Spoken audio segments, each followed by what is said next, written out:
Hello Internet. Welcome to another episode of Romney's Reviews.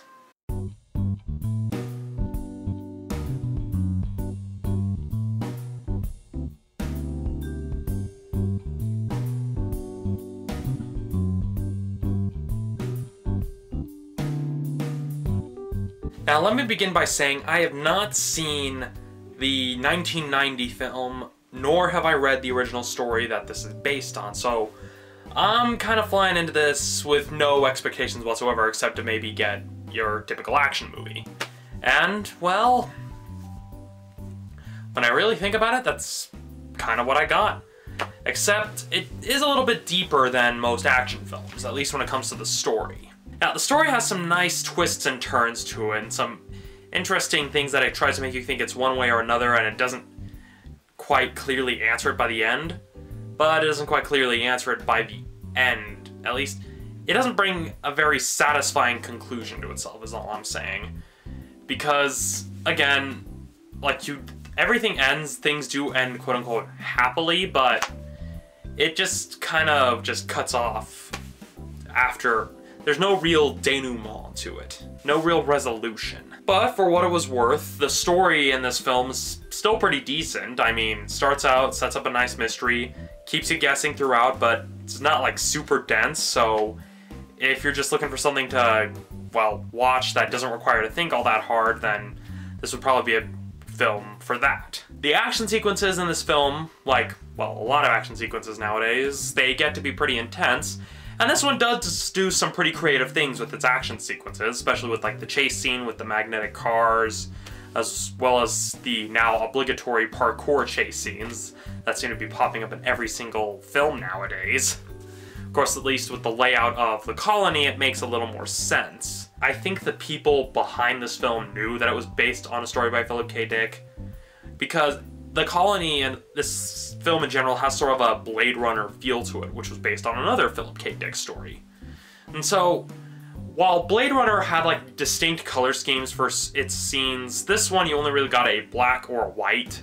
There wasn't like any like different colors to create different moods. It was either you were in dark, dingy areas or you were in white, pristine areas, and then in certain parts there's like a sort of greenish gray and sepia-ish gray. And that's about it in the case of how it's shot and how, and basically the general mise-en-scène is that it's not nearly as planned out as Blade Runner, but it still has a Blade Runner feel to it. Now the dialogue is okay, and this kind of goes more with the story with, like, things are revealed where they should be. It doesn't try to bombard you with really anything. The dialogue is written pretty well, although they do have some cliche lines given with certain things that happen in the film, some of which would be considered spoilers. So the dialogue was okay. It was pretty good. And the acting in this film, the only person that really stuck out to me when it came to the acting was Bryan Cranston. Because Bryan Cranston can play a pretty... He can do a good villain. He's really good at playing a villain. That surprised me, because whenever I think of Bryan Cranston, I just think of Hal from Malcolm in the Middle. So yeah.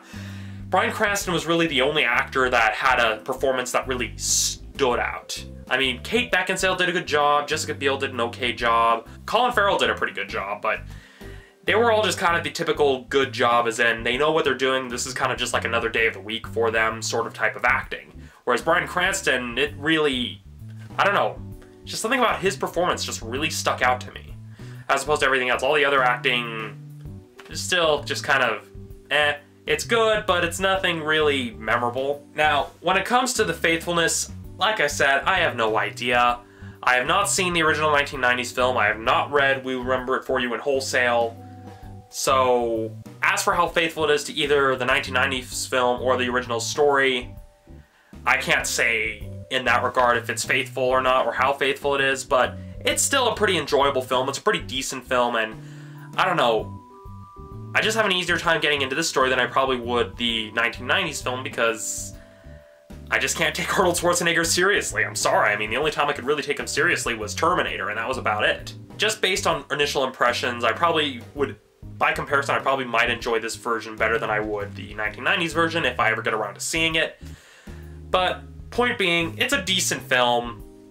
I mean, I mean, the acting's pretty good, the story is pretty good, it has some pretty creative chase scenes and action scenes, and it just has this overall aesthetic to it that's pleasing to look at without going into the cheesy sci-fi sort of it. This is smart sci-fi, even though some things are obviously a little watered down. So on my personal scale, I'm giving Total Recall a 3.5 out of 5. It has some good moments in it, but you don't really need to rush out and see this film. If you're a fan of Philip K. Dick's stories, if you like the original, or if you're just a fan of sci-fi, then I can recommend you go see this because you'll probably like what you see.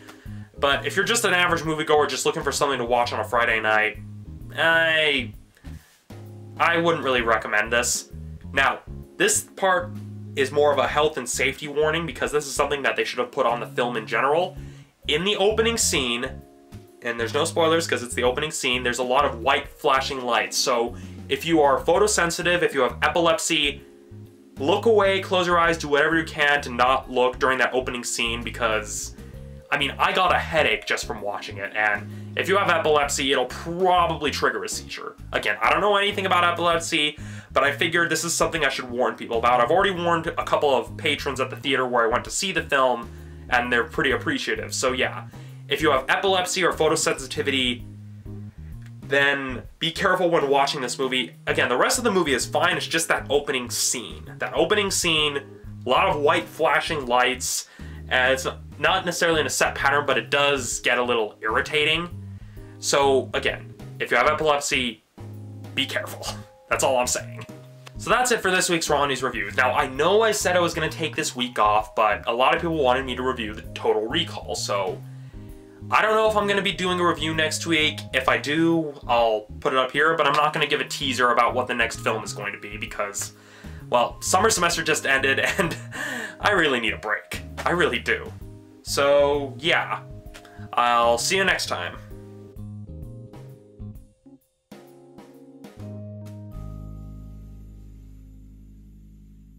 If you're wondering what I was reading, well, sort of reading, I was kind of rereading the Prince of Persia graphic novel. I bought this because it was on sale at Barnes & Noble for like $2, and it's actually a really good graphic novel. And so if you're a fan of the Prince of Persia games, or if you're a fan of like Arabian Nights folklore, or if you're just a fan of comics in general, I definitely recommend you check this out. And I definitely recommend this if you weren't quite satisfied with the Prince of Persia movie. Because in the back of the book, there's like an interview they did with the creator of the games where he kind of explains how to kind of enjoy the Prince of Persia games. So yeah, if you're into comics, if you like the Prince of Persia video games, I definitely recommend you check this out.